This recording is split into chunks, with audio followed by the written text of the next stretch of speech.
ஏற்கனவே மூர்த்தி ஆர்டருக்காக கிடைச்ச பணம், அப்புறம் நீங்க எல்லாரும் கொடுத்த பணம், என் அக்கவுண்ட்ல இருக்கிற பணம் எல்லாம் சேர்த்தா ஒரு 2,50,000 வருமா? அவ்வளவுதானா? அப்போ இன்னும் ஒரு 30,000 தேவைப்படுமேக்கா? ஆமா. சிஸ்டர்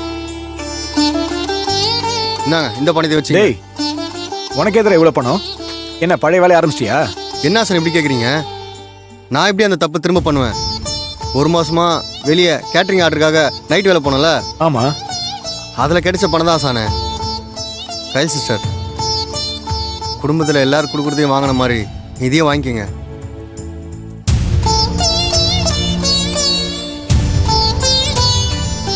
நான் தப்பான வேலை பண்ணி எப்படியோ வாழ்ந்துட்டு இருந்தேன். என்ன திருத்தி இந்த குடும்பத்தில் ஒரு ஆளாக நினச்சி என்னை நல்லா பார்த்துட்டு இருக்கீங்க.